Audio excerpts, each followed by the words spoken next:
Hi everyone, ये lecture 3 है types of relations का। I am Arun Raina. तो हमने रिलेशन एंड फंक्शंस का लेक्चर 3 है, टाइप्स ऑफ रिलेशन का पार्ट 2। लास्ट लेक्चर में हमने एम्प्टी रिलेशन पढ़ लिया था,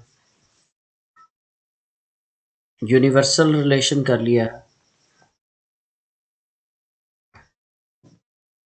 आइडेंटिटी रिलेशन हो गया हमारा, रिफ्लेक्सिव कर लिया है।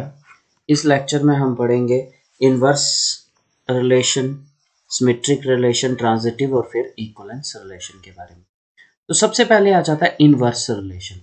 तो देखिए, लेट अस सपोज कि अगर ये एक सेट है A इज इक्वल टू 1 2 3 और B सेट है A B C, तो रिलेशन R क्या होगा? A टू B, 1 टू 1 और इसका A ले लिया, इसका 1 और दूसरे सेट का B ले लिया, फर्स्ट सेट का 2 ले लिया, थर्ड सेट का C ले लिया, ये हो गया रिलेशन। R इनवर्स क्या होता है? R इनवर्स होता है इसको B सेट को B क्रॉस A1 लिख दें, उल्टा करके लिख दें, B1 लिख लें, C2 लिख दें, ये आ जाता है इनवर्स रिलेशन, जिसमें B सेट के एलिमेंट्स पहले आएंगे और A सेट के बाद में आएंगे, वो हो गया inverse. Let R be a relation from set A to set B, that is R is a subset. R जो है वो सबसेट है A क्रॉस B का, तो जो R इनवर्स होगा वो सबसेट होगा B क्रॉस A का। The relation R inverse is said to be an inverse relation if R inverse from set A to B to A is denoted by R inverse BA such that AB belongs to R। AB वो belong करे R को और BA उसका उल्टा belong करे R inverse को। Considering the case of throwing of two dice, if R 1 2 और 2 3 आता है तो R inverse किसके बराबर आएगा? 2 1 3। तो हम कह सकते हैं, अब डोमेन क्या होता है? डोमेन जो रिलेशन के फर्स्ट एलिमेंट्स होते हैं वो डोमेन। यहाँ पे डोमेन क्या है? 1 और 2, और इसमें रेंज देखो 1 और 2 है, तो मतलब जो डोमेन R का होता है, रिलेशन का होता है, वो इनवर्स का रेंज बन जाता है। नेक्स्ट आ जाता है सिमेट्रिक रिलेशन। एक रिलेशन को हम सिमेट्रिक कहते हैं, जैसे यहाँ पे देखें, ये एक लेट A है 1 2 3, तो R एक रिलेशन है फ्रॉम A टू A, 1 2 और दूसरा क्या प्रेजेंट है? 2 1, तो इसको हम कहेंगे कि ये एक सिमेट्रिक रिलेशन है। मतलब 1 2 अगर बिलोंग कर रहा हो, 1 और 2 बिलोंग कर रहा है R को, तो इम्प्लाइज इसका उल्टा भी बिलोंग करना चाहिए, 2 1 भी बिलोंग करना चाहिए R को, फिर हम कहते हैं कि ये क्या होगा? सिमेट्रिक रिलेशन होगा। तो अब मुझे इस रिलेशन का आप आर इनवर्स भी बता देना। आर इनवर्स क्या होता है कि जो आर के एलिमेंट्स होते हैं उनको उल्टा करके लिख लेना, 2 1 और 1 2। ठीक है, तो देखिए आर इनवर्स और आर, ये 2 1 1 2 क्या हुआ? आगे पीछे भी लिख सकते हैं एलिमेंट्स को।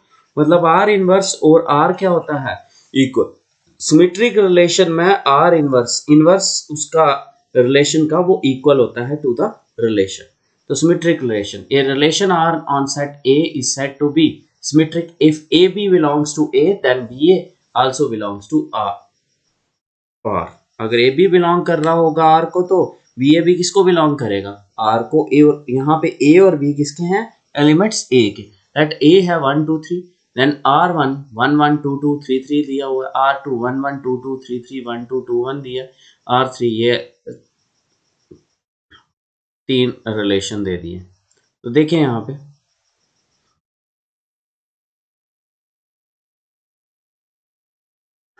तो यहाँ पे देखो आप, ये पूरा दिया हुआ है, हम एक्सप्लेन करते हैं। ये एक ए सेट है 1 2 3, R1 दिया है 1 1 2 2 3 3, तो देखो 1 1 इसका उल्टा क्या है? 1 1, वो भी है इसमें। 2 2 इसका उल्टा क्या है? 2 2, वो भी है। 3 3 ये भी है। तो ये R1 जो है सिमेट्रिक भी है। पहले आपने पढ़ा है ये जो R1 रिलेशन है ये आइडेंटिटी रिलेशन भी है, रिफ्लेक्सिव भी है और सिमेट्रिक भी है।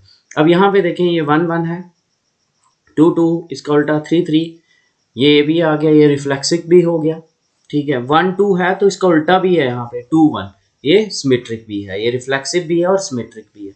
नेक्स्ट आ जाता है 1 1 2 2, 1 1 का उल्टा 1 1 है, 2 2 का उल्टा 2 2 है, 1 2 का उल्टा 2 1 नहीं बिलोंग करता, इसलिए ये जो R3 है ये सिमेट्रिक रिलेशन नहीं है। क्लियरली R1 और R2 both are symmetric relation but R3 is not symmetric relation because 1 2 belong कर रहा है R3 को बट 2 1 बिलोंग नहीं कर रहा है। तो सिमेट्रिक रिलेशन क्या होता है, अगर ए बी बिलोंग कर रहा हो R को तो बी ए बी बिलोंग करना चाहिए R को, मतलब उल्टा भी, इनवर्स भी ट्रू है। तो R इनवर्स और R जो होते हैं वो इक्वल होते हैं सिमेट्रिक रिलेशन में।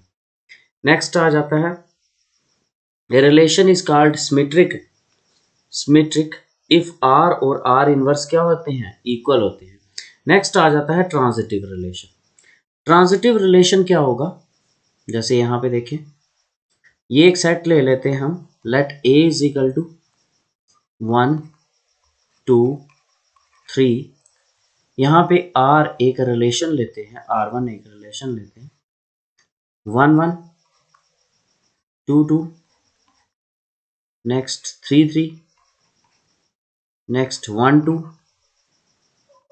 नेक्स्ट 2 1, एक हम यहाँ पे ले रहे हैं R2 1 1 2 2 3 3 1 2 2 1 1 3 और 3 1। इसको ध्यान से समझना। नेक्स्ट R3 ले रहे हैं 1 2 2 1 और फिर 1 1। तो इस रिलेशन में क्या होना चाहिए, दो एलिमेंट्स जैसे ए बी, यहाँ पे दो कंडीशंस होती हैं। If A B belongs to R, हम लेते हैं ए बी बिलोंग कर रहा है किसको, आर को, और बी सी बिलोंग कर रहा है आर को। मतलब क्या होना चाहिए, पहले एलिमेंट, दूसरा जो एलिमेंट है बी वो दूसरे पेयर का पहला एलिमेंट होना चाहिए। मतलब इसका सेकंड एलिमेंट और इसका फर्स्ट एलिमेंट क्या होना चाहिए, सेम होना चाहिए। फिर इन दोनों को छोड़ दो तो ए सी भी बिलोंग करना चाहिए किसको, आर को। जैसे यहाँ पे देखो फर्स्ट में 1 1 और किसमें, किसी में ये जो सेकंड एलिमेंट है ना इसका 1, किसी और सेट में है फर्स्ट एलिमेंट 1, हाँ ये लेंगे हम 1 1 बिलोंग कर रहा है R1 को, 1 2 बिलोंग कर रहा है R1 को, इम्प्लाइज बीच वाला एलिमेंट छोड़ देना है जो कॉमन है 1 1, तो पीछे क्या बचा 1 2, तो वो है सेट में, वो भी है, तो ये R1 में।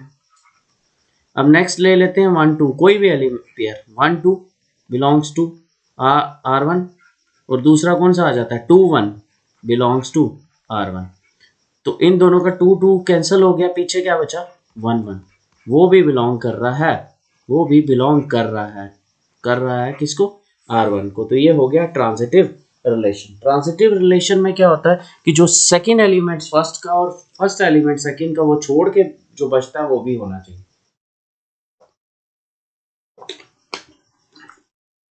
तो फर्स्ट R1 जो है वो कैसा रिलेशन है, R1 जो है वो एक ट्रांजिटिव रिलेशन है। अब नेक्स्ट देखें R2 के बारे में। R2 में देखो यहाँ पे 1 1 है, 2 2 है, 3 3 है, 1 2 2 1 है, 1 2 और 2 1 का अगर पेयर बना लें तो पीछे क्या बचता है 1 1, वो भी है यहाँ पे। ये देखें 2 1 बिलोंग कर रहा है R2 को और 1 3 भी बिलोंग कर रहा है R2 को। और यहाँ पे देखें इसका 2 और 1 छोड़ देना है, ये सेकंड एलिमेंट और इसका फर्स्ट एलिमेंट सेम होना चाहिए तब छोड़ेंगे। 2 3 है R2 में, नहीं है, तो 2 3 does not belong to R2, इसलिए ये क्या नहीं है, इट इज नॉट ट्रांजिटिव। अब R3 में देखो 1 2 बिलोंग कर रहा है R3 को और 2 1 भी बिलोंग कर रहा है R3 को, इम्प्लाइज इसका 2 छोड़ दो तो पीछे क्या बचता है 1 1, वो भी बिलोंग कर रहा है R3 को, इसलिए ये कैसा रिलेशन है, ये ट्रांजिटिव रिलेशन है। ठीक है, तो R2 वाला नहीं है, क्यों क्यों नहीं है R2 वाला, क्योंकि यहाँ पे ये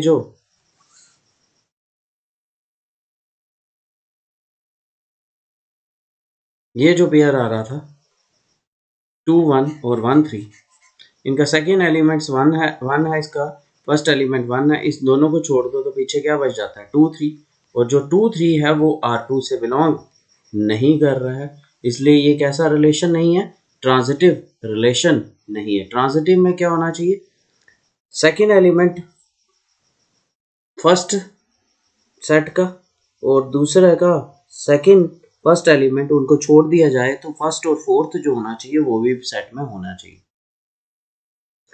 तो A relation in a set A is transitive if AB belongs to R, BC belongs to R, then AC भी belong करना चाहिए R को for all ABC belong।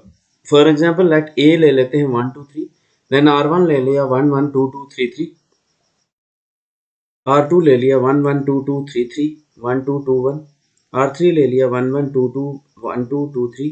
Clearly R1 and R2 both are transitive relations, but R3 is not transitive relation because 1 2 and 2 3 belongs to R but 1 3 does not belongs to।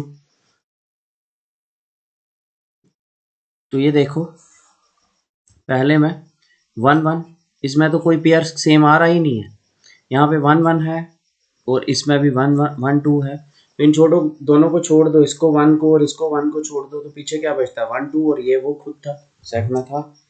इसका next आ जाता है 2 2, और इसका 2 1 का pair बना लो, 2 2 छोड़ दो तो पीछे क्या बचता है 2 1, और वही खुद है, तो ये है। R3 में 1 1 है, 2 2 है, 1 2, 1 1 और 1 2 को छोड़ दो, 2 2 और 2 3।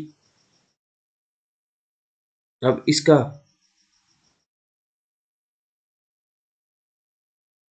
1 2 और 2 3 को देखो, इन दोनों में 1 2 बिलोंग कर रहा है, 2 3 1 3 भी होना चाहिए था, वो नहीं है, इसलिए R3 ट्रांजिटिव नहीं है। तो नेक्स्ट आ जाता है every empty relation defined on non empty set is always symmetric and transitive but not reflexive. Empty relation जो होता है सिमेट्रिक होता है, क्योंकि उसमें कोई एलिमेंट ही नहीं होता, तो उसका अपोजिट तो है ही।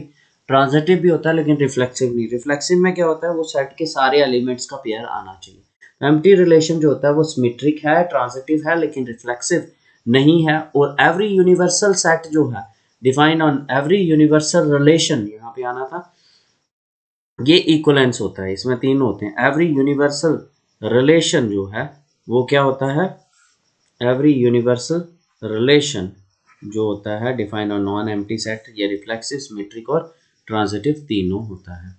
तो नेक्स्ट है इक्वलेंस रिलेशन। इक्वलेंस क्या होता है, जो रिफ्लेक्सिव भी हो, मतलब 1 1 2 2 3 3 सारे पेयर्स होने चाहिए, 1 2 है तो 2 1 भी होना चाहिए।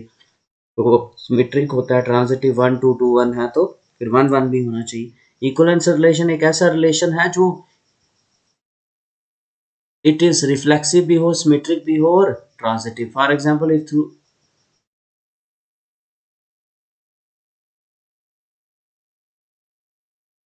तो इक्वलेंस रिलेशन, थैंक्स अलॉट जिसमें तो तीनों हो।